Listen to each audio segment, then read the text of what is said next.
107.8 FM Deshbhagat radio सुनने वालों को मेरा यानी आरजे प्रीतो का हेलो हाय वेलकम है गाइस। शो शुरू हो चुका है आपका फेवरेट P3 यानी प्रिटी पावरफुली परफेक्ट और मैं हूं आपकी RJ Preeto and today we have a very young beautiful personality who is brilliant athlete. और उन्होंने साथ में ना पता क्या किया है, एक माउंटेन क्लाइंब किया और वो कोई ऐसा वैसा माउंटेन नहीं है, highest peak of Europe climb किया है।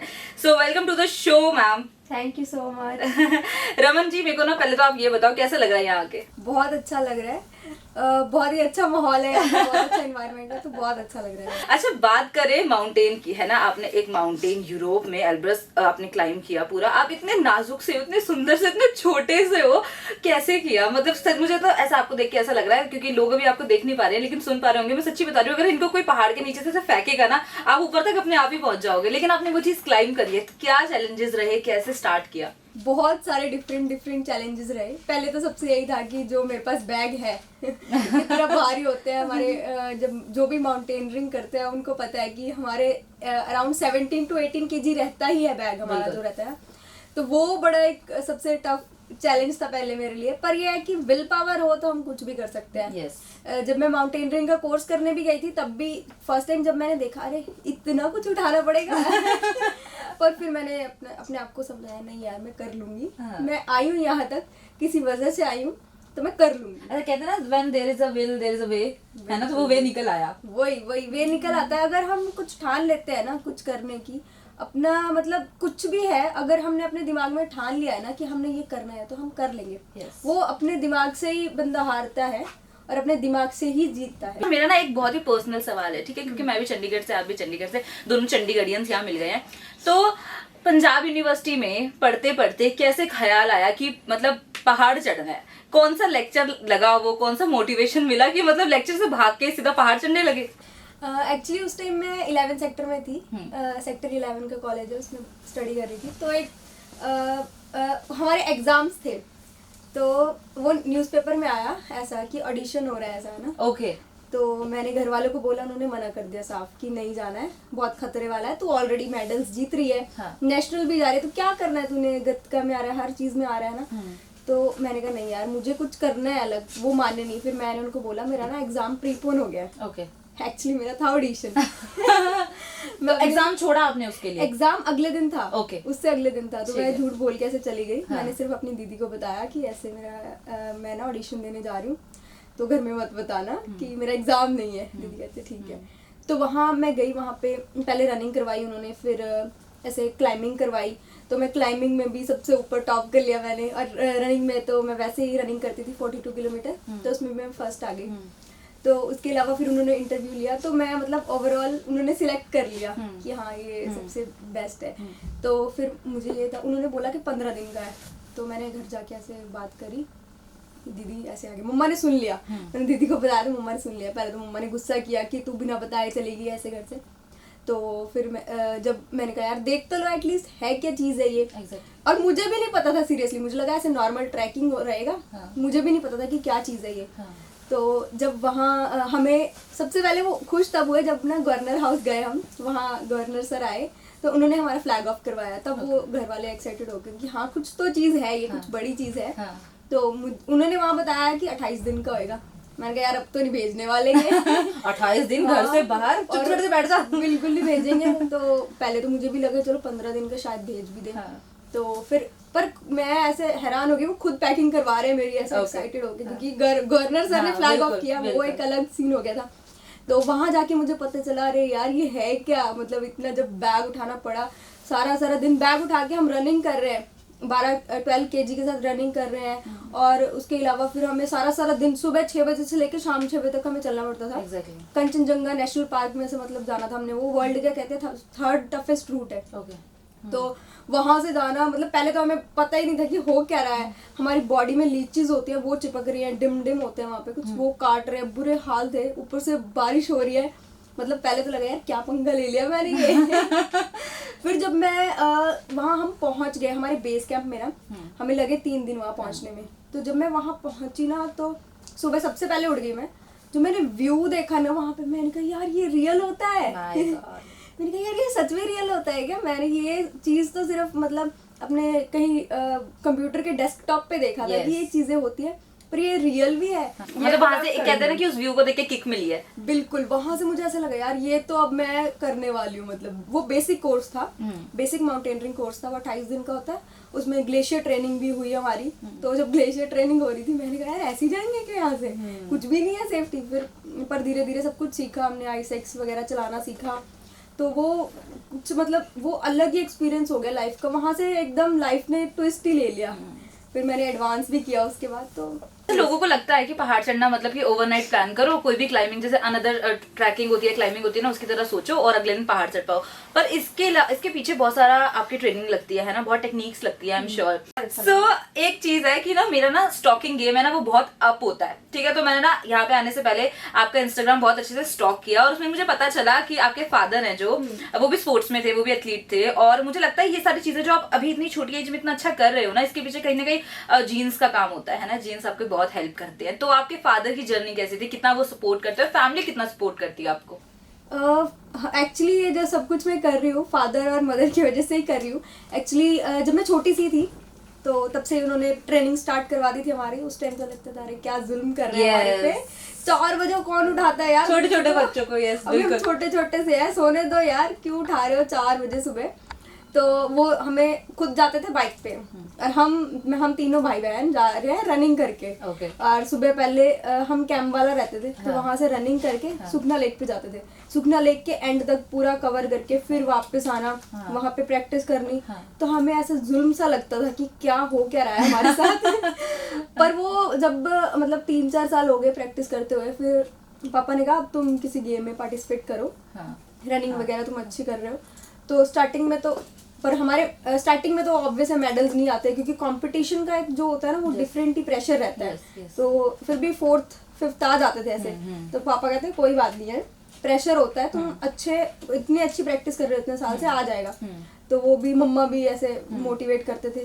तो धीरे धीरे 3rd प्लेस आने लगी चंडीगढ़ में, उसके बाद 2nd, उसके बाद तो 3-4 साल तो मतलब फर्स्ट ही रही है। मुझे लगता है कि सबके डैडी बचपन में ऐसे होते हैं, कि मेरे भी ऐसे ही थे। और वो भी मुझे मतलब हर सैटरडे संडे ना बड़ी रनिंग वगैरह कराने लेके जाते थे। लेकिन ना टाइम के साथ मैंने उनको ही अपनी तरह आलसी बना दिया है। अब संडे को ना वो उठते ना मैं उठती, और हम दोनों ही आलू के पराठे खाते हैं उठने के बाद। लेकिन आपने ये जर्नी कंटिन्यू रखी है ना। बात करें फैमिली सपोर्ट की, तो पहले मिलता था जब ये सब नहीं हुआ था, जब इतना मीडिया कवरेज नहीं मिलती थी, जब लोग जानते नहीं थे, तो फाइनेंशियली घर वालों ने सपोर्ट किया और मतलब कहते हैं ना मेंटली भी एक सपोर्ट चाहिए होता है। बिल्कुल स्टार्टिंग में तो मतलब ऐसा था कि घर वालों पे भी बर्डन ही डाल दिया था मैंने। जब मैंने किलिमंजारो जाना था तो मैंने बोला कि मैंने जाना है और यहाँ पे 2 से 2.5 लाख तक का खर्चा आएगा। तो कहते हैं हम 15 दिन में कहाँ से लाए भाई 2.5 लाख। मैं कहा ह्यूज अमाउंट है ना। हाँ, मैंने कहा पता नहीं, मुझे भी नहीं पता, पर मैंने अब सोच लिया मुझे रिकॉर्ड बनाना है तो ये करूंगी मैं। और इसी टाइम में करना है मुझे, 15 दिन के बाद ही करना है, क्योंकि ये वाला वेदर सबसे मतलब बोलता है कि मुश्किल वाला वेदर है, इसमें कोई करता नहीं है। तो मुझे करना ही इसी वेदर में। तो कोई ऑर्गेनाइजर भी ना माने कि अरे इस वेदर में मत जाओ, कोई भी नहीं जाता है, सबसे ज्यादा टफ रहता है इस वेदर में। मुझे लगा मैंने कहा करना ही है मुझे। तो पहले तो ये भी प्रॉब्लम आई। उसके बाद जब चलो ऑर्गेनाइजर मिल गए तो उसके बाद ये था कि अब पैसे कहाँ से आएंगे। मैंने सोचा चलो गवर्नमेंट से कुछ हेल्प मिल जाएगी। काफी धक्के खाए इधर उधर काफी दिन, तो वो भी नहीं हुआ। अब बचे थे मतलब 5-6 दिन मुश्किल से बचे थे। तो फिर पापा कहते चलो कुछ करते हैं, पापा ने फिर लोन लिया। I want to know the story behind the yoga. मतलब क्या सोचा कि वहां जाके योगा ही करना, कुछ और भी कर सकते थे, बट वाई योगा? एक्चुअली ये वाली पिक मैंने की थी 21 में, लॉकडाउन से खत्म हुआ था। तो मैंने एक्चुअली पहले ये कर लेनी थी, पर पहले ये सीन हुआ कि लॉकडाउन आ गया। तो वो थोड़ा सा लेट हो गया। मैंने पहले से ही प्लान कर रखा था कि मैं कुछ डिफरेंट करूंगी। जैसे मैंने माउंट किलिमंजारो जो अफ्रीका की हाईएस्ट पीक है वहां पे किया था। तो मुझे ये था कि मुझे कुछ भी ये चीजें नॉर्मल तरीके से नहीं करनी है, क्योंकि मुझे पता है मैं ये अलग तरीके कुछ तो डिफरेंट कर सकती हूँ, है ना। तो मैंने सोचा कि योगा करती हूँ। मैंने सबसे ऐसे डिस्कस किया अपने साथ वालों से, तो वो कहते हैं यार रहने दे, इतने वहां पे तो बहुत ज्यादा हैवी क्लोथ्स होते हैं, 4-5 किलो के तो हमारे शूज होते हैं, तो कैसे योगा करेगी। मैंने कहा नहीं मैं कर लूंगी। तो सबसे ज्यादा इसमें भी यही मेन प्रॉब्लम आई। एक्चुअली इसमें पहले स्पॉन्सर्ड था मेरा ये, तो बाद में क्या हुआ एकदम से मेरा स्पॉन्सर मुकर गया टाइम पर। तो फिर मुझे लगा ये भी कैंसिल होगा। मैंने कहा ये भी मुश्किल ही लग रहा है मेरा। तो उस टाइम फिर मेरा एक फ्रेंड था, उसने भी जाना था। तो उसने क्या किया, उसने कहता कि ऐसे करते हैं लोन ले लेते हैं तो उसने अपने मतलब उस अकाउंट पे लोन लिया उसने। तो उसने मुझे पैसे दिए कि तू चल कोई बात नहीं, तू बाद में दे दियो जब तेरे पास होंगे। तो उसने सारा मतलब मैं एकदम हैरान कि चलो एटलीस्ट मैंने कहा रहने दे, अगर तेरे को कोई प्रॉब्लम आ रही है तो रहने दे। कहते नहीं कोई बात नहीं, तुझे करना है, अभी सब कुछ प्लान्ड है, सब कुछ वीजा वगैरह हमारा आ चुका है, तो अभी रहने दे, तू बैकआउट मत कर, कोई बात नहीं, तू मैं तेरे को देता हूँ। तो ये सारी चीजें लिखी होती हैं यार, ये सब ना पिक्चर में आ ही जाता है, क्योंकि अगर आपकी किस्मत में लिखा है ना कि आपने ये चीज हासिल करनी है और आपको मिलेगी, तो मुझे लगता है कि कितनी भी मुश्किलें आए वो पिक्चर में फिट हो ही जाता है सब कुछ। You also have a gold medal in martial art. इतना टैलेंट कैसा था? मार्शल आर्ट कब से करना स्टार्ट किया? मार्शल आर्ट मैंने एक्चुअली जब मैं स्कूल टाइम में थी तब मैंने स्टार्ट किया था, तो 3 साल मैंने किया। वो मुझे ये भी मैंने इसलिए स्टार्ट किया था कि मुझे कुछ डिफरेंट करना था। मैं रनिंग कर रही थी, 5 किलोमीटर में मेरे मेडल्स आ रहे थे, गोल्ड मेडल्स, 15 में आ रहे थे, और उसके बाद मैंने मैराथन स्टार्ट कर दी, 21 किलोमीटर, 42 किलोमीटर। पर मुझे था कि यार कुछ और भी करना है, मुझे कुछ खतरनाक सा हो। मैं सिर्फ देखती थी जैकी चैन की फिल्म्स, मैंने कहा कुछ डिफरेंट सा करना है। तो मैंने कहा यार मार्शल आर्ट्स हमारे स्कूल में नए नए आए थे, मैंने कॉरिडोर से देखा यार ये अच्छी चीज है, ये कुछ खतरनाक सा अच्छा लग रहा है, क्या कर रहे हैं ये लोग? ये खतरनाक लग रहा है यार, ये करना चाहिए। एक बहुत ही प्यारी, बहुत ही खूबसूरत मैंने वॉल पेंटिंग देखी, और जब मैंने उस पेंटिंग को देखा ना तो मुझे कहीं ना कहीं रिजेंबल हुआ कि मैंने इनको कहीं देखा है यार। तो कैसा फील हुआ कि अपने शहर में, है ना, जहाँ पले बड़े हो, जहाँ के हो, जहाँ दोस्त हैं, जहाँ फैमिली है, वहां पे एक बहुत बड़ी दीवार में खुद की वॉल पेंटिंग होना विद नेम, कैसा लगा था जब पहली बार देखा था? बहुत ही मतलब अमेजिंग फीलिंग थी। बहुत ऐसा लगा यार, मतलब जो मैं करना चाह रही थी ना, एक्चुअली होता है कि पैसा बाद में आता है, पहले जो ये होता है ना कि लोग जानने लग गए, Yes. लोग अप्रिशिएट कर रहे हैं, Yes. वो सबसे जरूरी होता है। Yes. और घर वालों को भी प्राउड फील होता है। अभी भी मुझे जैसे कोई भी जाता है वहां से तो कॉल करके बोलता है, या फिर वीडियो कॉल कर लेते हैं मेरे दोस्त की, देख तेरी फोटो लगी और वो हुई है। फोटो बहुत सुंदर है, बहुत सुंदर फोटो है, बहुत ही अच्छा लगता है। मैं कई बार एक्चुअली जब थोड़ा सा डिमोटिवेट हो जाती हूँ ना कि हाँ यार ऐसा हो रहा है, सही सा नहीं हो रहा, तो मैं वहां जाती हूँ। आई थिंक कि वो पेंटिंग, वो दीवार आपके लिए बहुत स्पेशल और मोटिवेशनल है। बिल्कुल, वहाँ बहुत मोटिवेशन मिलती है वहाँ जाके मुझे। यूरोप की सबसे बड़ी चोटी पे विजय प्राप्त की है, और सिर्फ विजय ही प्राप्त किया, वहाँ पे योगा भी किया है। अच्छा, योगा किया है ना वहाँ पे, तो योगा के आई गेस बहुत सारे आसन होते हैं, कौन सा पर्टिकुलर आसन किया था वहाँ जाके? मैंने सूर्य नमस्कार किया था वहाँ। सूर्य, जब ये पहाड़ वगैरह चढ़ लिया है ना, सब कुछ हो गया, अब न्यूज़पेपर वाले भी घर आ रहे हैं, मीडिया भी घर आ रही है, मम्मी पापा भी खुश हैं, तो ऐसे में फ्रेंड्स कैसे ट्रीट करते हैं? मतलब कोई स्पेशल ट्रीट मिलता है उनसे? फ्रेंड्स तो देखो वैसे ही रहेंगे वो वैसे ही रहते हैं। अगर हम वैसे रहेंगे उनके साथ जैसे पहले थे तो वो वैसे ही रहेंगे, क्योंकि क्यों चेंज होना है भाई, वो उन्होंने इतनी हेल्प की है सब कुछ, और मैं तो जैसी थी वो अभी भी बोलता है कि कुछ तो चेंज कर, कुछ तो थोड़ा सा एटीट्यूड लेके आ भाई। हम भी बोले किसी को कि हमारी दोस्त में एटीट्यूड आ गया, मैं क्यों लेके आऊँ भाई, अभी तुमने इतनी हेल्प की है सबने, तो वो क्या करेंगे वो एटीट्यूड का। बिल्कुल। मुझे लगता है कि इंडिया का जो ईस्ट पार्ट है ना, वो काफी ज्यादा अनएक्सप्लोर्ड भी है ना, बिल्कुल, तो इसलिए भी वो काफी सुंदर है। बहुत मैं तो यही कहना चाहूंगी बाकी सबको भी, यार प्लीज जाते हो कहीं भी पहाड़ों पे या तो प्लीज वहाँ पे ना ये अपना जो भी वेस्ट होता है वहाँ फेंक के मत आओ। बिल्कुल। अगर तुम्हें दिख रहा है बल्कि एक लिफाफा ले लो, उसमें डाल दो, यार हमारा ही है, हमारी ही जगह है, हमारे ही इंडिया है, हमारी धरती है, तो क्यों तुम वहाँ पे गंद मचाते हो? बहुत बुरा लगता है वो मुझे। और अब ये शो होने जा रहा है खत्म, लेकिन खत्म होने से पहले ना जो हमारे साथ स्टूडियो में बैठी है, very beautiful personality who is a brilliant athlete and also she climbed Europe highest peak, Raman, मैं ना आपसे एक चीज पूछना चाहूंगी कि आप चंडीगढ़ से ही हो, है ना, यहीं पले बड़े हो, यहाँ से स्कूलिंग की है, यहीं के दोस्त हैं, यहीं की फैमिली है, तो चंडीगढ़ ने कैसी मदद की आपकी? मतलब कि जब हम बात करते हैं ना, कोई एथलीट, कोई आर्टिस्ट कुछ अच्छा करता है तो उसका शहर भी उसकी काफी मदद करता है, तो चंडीगढ़ ने कैसी मदद करी?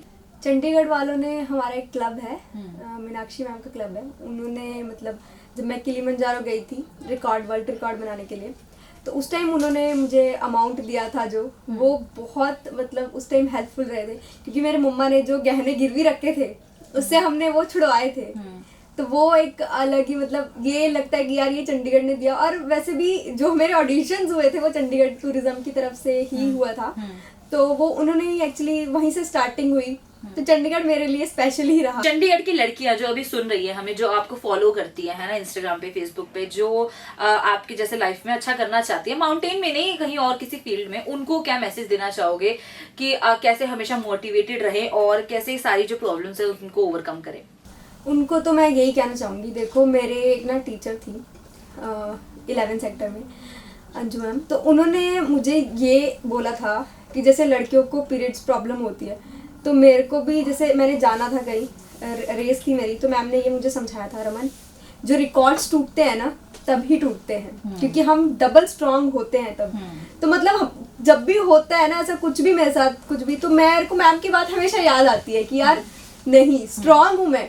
तो मैं यही कहना चाहूंगी, ऐसी कोई चीजें बीच में मत आने दो, ये है वो है, कुछ नहीं होता है, मेरे साथ भी होता है ये, ठीक है। तो मतलब उस टाइम बल्कि हम डबल स्ट्रांग हो जाते हैं, हम लड़कों से ज्यादा स्ट्रांग है एक्चुअल में। of course. तो मैं यही कहना चाहूंगी यार, और अब कुछ भी करना चाहते हो, कोई भी रोक रहा है आपको ना, अगर आपको लग रहा है ये सही है, मैं सही कर रही हूँ और ये मेरे लिए क्या बेनिफिट होने वाला है, और इससे पूरे देश को या किसी भी चीज को कुछ भी बेनिफिट है, आप पहले तो अपने लिए सोचो।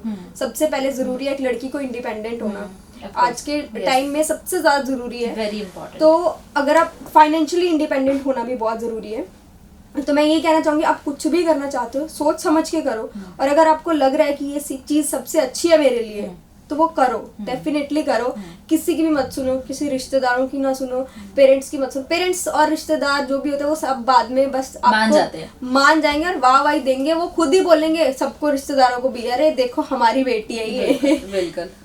अच्छा, अभी आपने ना एक प्यारी सी बड़ी बात करी है कि हम कहीं ना कहीं लड़कों से ज्यादा स्ट्रांग है।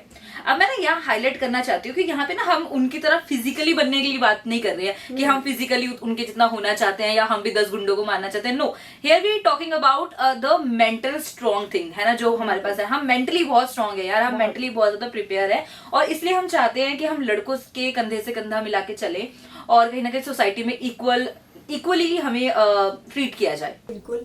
वैसे मैं ये कहना चाहूंगी कि मतलब ये नहीं कि लड़कों को मतलब वो डिमोटिवेट, नहीं, बिल्कुल equality, here we are talking about equality. क्योंकि मेरी तो हेल्प खुद लड़कों ने करी है इस लाइन में। खुद मेरे जो फ्रेंड्स थे लड़कों ने, महिपाल ने, विदांशु ने, गौरी, उन्होंने इतनी हेल्प करी है, उन्होंने इतना मोटिवेट किया है। दोस्त करते हैं ना उल्टे साइकोलॉजी की, अरे तुझसे कुछ नहीं होगा। तो उन्होंने बहुत मोटिवेट किया है। इवन मनी के मामले में भी जब मैं किलिमंजारो गई थी, उन्होंने इतनी हेल्प करी है। तो मैं तो एक्चुअली जब मतलब मेरी अच्छी कंपनी भी चल जाएगी या अच्छा कुछ अच्छी बन जाऊंगी, अच्छी पोस्ट पे, तो मैं तो एक लड़का और लड़की को हर साल स्पॉन्सर किया करूंगी। वो किसी भी लाइन में जाना चाहे, मैं मतलब उनको करूंगी, एक लड़का और लड़की को स्पॉन्सर करा करूंगी मैं। अच्छा रमन, एक बार ना शाउट आउट दे दो वो सारे फ्रेंड्स को जिन्होंने आपकी हेल्प किया, क्योंकि मुझे लगता है कि ये शो उनको शाउट आउट दिए बिना इनकम्प्लीट होगा, तो सबके एक बार नाम ले दो। थैंक यू सो मच तुर्कमल पुल्लर और विदांशु, गॉड, महिपाल और मेरा ब्रदर ऑफ कोर्स, और मेरे ब्रदर के दोस्त ने भी, और इन्होंने बहुत ज़्यादा हेल्प की है। हाँ, अंजू और रुपिंदर ने भी। तो इन्होंने मतलब हमेशा मुझे मोटिवेट किया है कि कुछ भी मतलब साइकोलॉजी उल्टी होती है भले ही, पर मुझे पता होता है वो किस लिए बोल रहे हैं। मतलब वहाँ मैंने इनको सिर्फ एक बार बोला था कि मुझे है ना ऐसे ऐसे है, रिकॉर्ड बनाना है, तो उन्होंने पैसे तो साथ के साथ दे दिए, पर वो बोलते उल्टा है कि हाँ ये तेरे से नहीं होगा रे। फिर वहाँ मुझे एक्चुअली दिमाग में भी आया, मैंने कहा यार वापस जाऊंगी तो मेरी बड़ी बेइज्जती करने वाले हैं वो। तो थैंक यू सो मच, आपने इतनी ज्यादा हेल्प की आप सबने। सो ये तरह से भी thank you so much guys, आपने इनकी हेल्प करी और कहीं ना कहीं तभी हम मिल पाए, और इन्होंने इंडिया का, चंडीगढ़ का नाम इतना रोशन करके दिखाया है, इंडिया में नहीं बाहर भी, है ना। So thank you so much आप सबको, और thank you so much for to you. आप यहाँ आए, इतना अच्छा हमें अपना टाइम दिया, इतनी अच्छी बातें करी, बड़ा मजा आया। और मैं ना ये दावे के साथ कह सकती हूँ कि अब तक के जितने मैंने शोज रिकॉर्ड किए ना, this is one of my favourite, and thank you so much for coming. Thank you so much for inviting me. So guys, I hope आपको आज का शो अच्छा लगा होगा। मुझे बड़ा मजा आया ये शो रिकॉर्ड करके, और आई होप आपको सुनने में भी उतना ही अच्छा लगेगा। सुनते रहो 107.8 FM, देशभक्त रेडियो, आपकी आवाज।